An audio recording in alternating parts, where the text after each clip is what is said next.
Now I give the floor to the representative of the Russian Federation.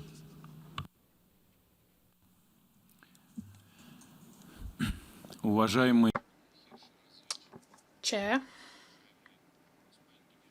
Secretary General, we would like to thank you and congratulate you, Chair, on your election to chair the Fifth Committee and also all members of your Bureau. We'd also like to thank Secretary General and the Chair of the ACABQ, Mr. Bacharbon, for presenting their reports. We'd also like to thank Under Secretary General for Management Strategy, Policy and Compliance, Ms. Catherine Pollard, for consultations held on improving the format of the proposed programme budget. At the same time, we must express our regret once again that the long-standing practice of approving the regular budget by consensus was violated in 2019. The reason for this is the inclusion of illegal so-called investigative mechanisms for Syria and Myanmar in the regular budget. The proposal to finance illegal structures from the regular budget, which a number of member states do not recognise in principle, unfortunately will once again pose a challenge for our discussions this year. As regards the budget of UNRWA, we welcome the proposal of the Secretary General. We are surprised that some delegations refer to a decision of the 65th session as a justification for this. I would recall that the relevant decision was adopted last year. We are convinced that following the end of the trial basis term for the annual budget, we will need a cost-benefit analysis. It's important to make a balanced and informed decision, keep the annual budget or return to a biennial one.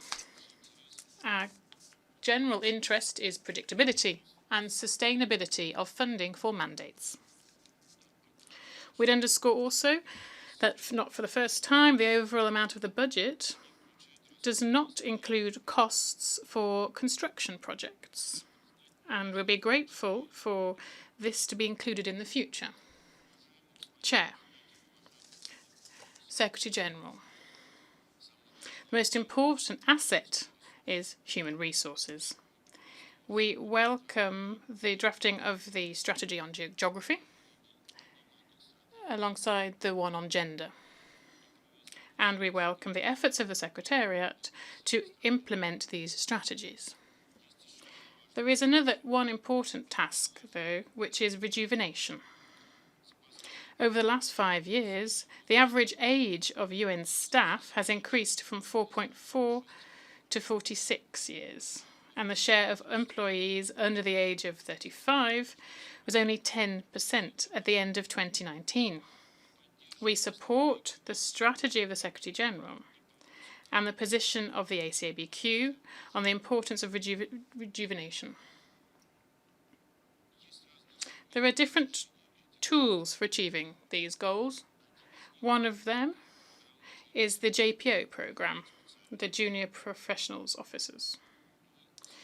We found it very difficult to make a decision on providing further voluntary resources and to rejoin this programme.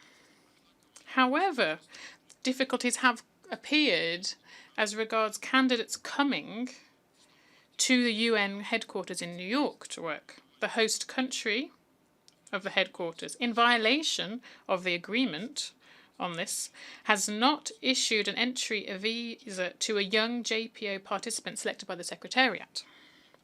We'd be grateful for active efforts from the Secretariat to overcome this artificially created obstacle so that Russia can participate in this programme.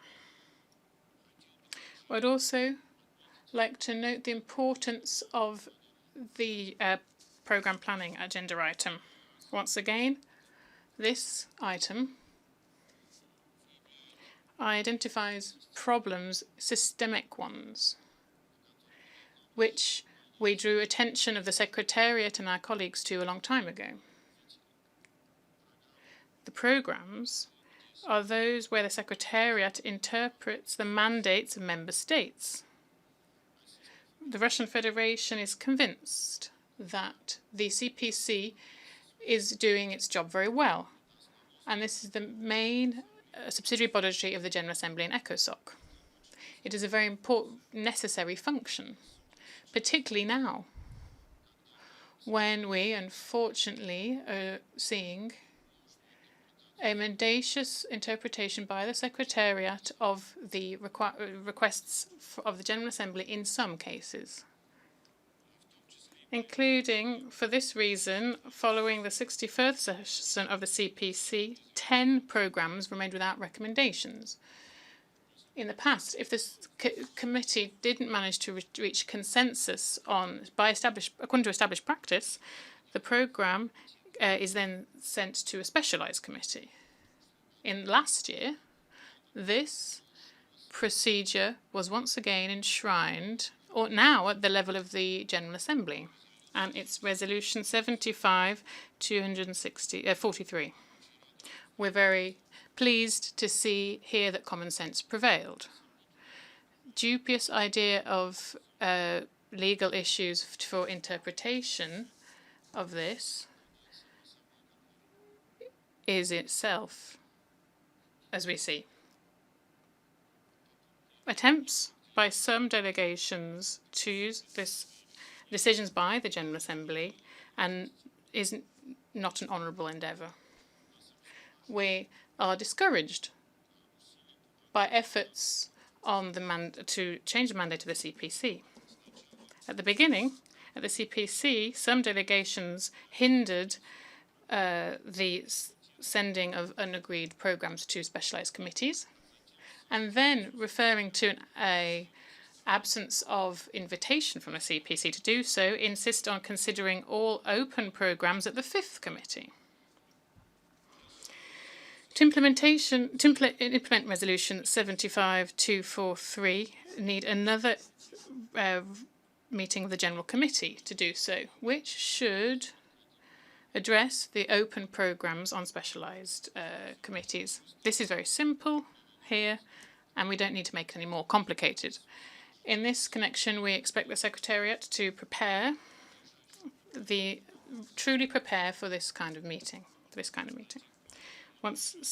Until we haven't agreed on how to deal with these open programs, we believe that discussing it at the 5th committee, this item on the 5th committee, is premature.